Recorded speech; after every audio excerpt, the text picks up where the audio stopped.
Okay, so let's get into this. There's this idea, and I think we all kind of fall for it, what some call the fulfillment fallacy. Right. You know, the belief that the bigger the purchase, the bigger and the longer the joy is going to last. But the data just doesn't back that up, does it? Not at all. The happiness you get from buying things is, well, it's a flash in the pan. And that's what we're digging into today, why this happens. Mm. It's not just about making a bad choice at the store. Exactly. Our mission is to show how this failure is systematic.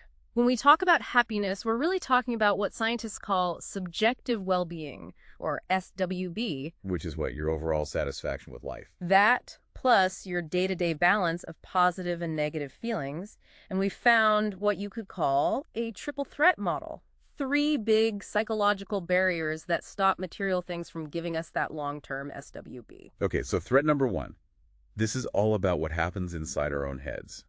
Internal fading. Right. And this is all about the hedonic treadmill. We've talked about this before, this idea that we all have a kind of emotional baseline, a set point that we always go back to. Exactly. But what's really fascinating is how the brain actively works against that new purchase you're so excited about. I mean, think about it. A material possession is static. It just sits there. It just sits there. It's a constant sensory input.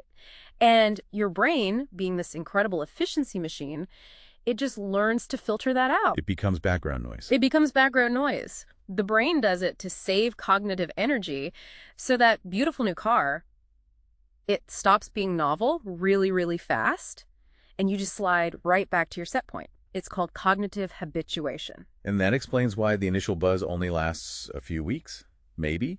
And then that disappointment can lead straight to buyer's remorse. To what researchers call regrets of action, yeah. You're constantly thinking. Did I buy the right thing? Should I have gotten the blue one? Maybe I should just invested the money. It feels like you could have swapped it for something else. And that feeling leads us perfectly into the second threat, external devaluation. This is the social trap. Okay. Now, we know from reassessments of the old Easterlin paradox that absolute income does matter, for meeting basic needs. Of course. But once you're past that point, happiness becomes very strongly tied to relative income. So it's not just how much money you have, period. It's about how much you have compared to the people around you. Your neighbors, your colleagues, your friends on social media. Yeah. It's your immediate comparison group. We're not just buying a thing, we're buying status. Precisely. And that comparison triggers something called perceived relative deprivation. Your thing only has value in relation to their thing. It creates this destructive zero-sum game. So as soon as you upgrade, you've just raised the bar for everyone else, and the target just keeps moving. Constantly moving. So sustained happiness is always just out of reach. Wow. So the internal mechanism makes it boring, and the external one makes it feel insufficient. That takes us to the third and maybe deepest failure point, the motivational deficit. Yeah, this is about a fundamental misalignment. Here we can turn to self-determination theory, or SDT. Cool.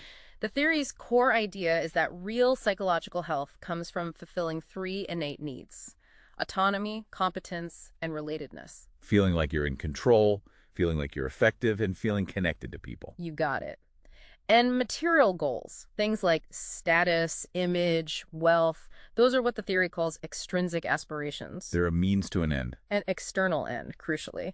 And they're not directly linked to satisfying those 3 core needs. In fact, chasing them often undermines those needs. Right. You sacrifice your weekend, you miss time with your family, you give up your autonomy and relatedness to earn the money for the bigger house. And that creates this existential void. The data is pretty clear that this kind of pursuit is linked to higher anxiety and lower life satisfaction because you're starving your intrinsic self. So if material goods are pretty much designed to fail us, psychologically, what's the alternative? Well, the smart investment has to be in something dynamic, and that's where experiences come in. Because they change and evolve in your memory. Yes, and they generate value even before they happen, through anticipation, and afterward, they become part of your identity, part of your story. And they're much harder to compare, right? Mm-hmm. I can't really park my trip to Iceland on the driveway next to my neighbor's new boat to see whose is better. That's the key. It shields you from all that negative social comparison. It also protects you from buyer's remorse.